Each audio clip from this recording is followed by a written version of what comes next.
Hello সবাইকে, সকাল সকাল আমরা সাজুগুজু করে বেরিয়ে পড়লাম তারাপীঠে যাব বলে, মায়ের দর্শন করব বলে। অনেক দিনের ইচ্ছে আমার আর আমার নিয়ে, তাই ওর বাবা আমাদের নিয়ে বেরিয়ে পড়লো তারাপীঠ তারা মায়ের দর্শন দিতে।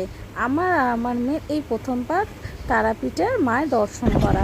আমরা বেরিয়ে পড়লাম ফুল ফ্যামিলি মিলে, আমি, ওর বাবা, ওর দাদু আর ওর ঠাম্মি, আরও 3-4-5 মিলে আমরা বেরিয়ে পড়লাম ঠাকুর দেখতে তারাপীঠে।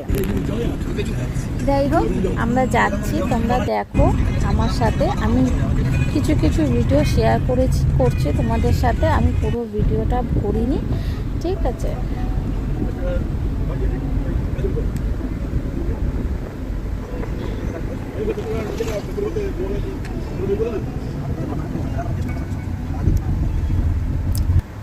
গল্প করতে করতে আমরা তারাপীঠে পৌঁছে গেছি। দেখতেই পাচ্ছ আমার হাতে একটা ডালা রয়েছে, মায়ের পুজো দেবো বলে। পুজো দিতে যখন গেছিলাম তা ওরা আমাদের ফোন জমা নিয়ে নিয়েছিল, তাই আমরা পুরো ভিডিও আর ফটো কিছু তুলতে পারিনি। পুজো দিয়ে আসার পর আমরা ফোন হাতে পেয়েছিলাম, তারপর আমরা কিছু ফটো ক্লিক করেছিলাম, সেইগুলো তোমাদের সাথে শেয়ার করছি, বাট ভিডিও করতে পারিনি। আমরা ভোগ মাকে নিবেদন করেছিলাম। এই হচ্ছে ভোগের থালা। এই ভোগ খেতে খুব সুস্বাদু। আমার জীবনে এইটা প্রথম তারাপীঠে ভোগ খাওয়া। এই যে ভোগ আমরা খেতে বসে পড়েছি। রান্নাটা সত্যি খুবই সুন্দর ছিল।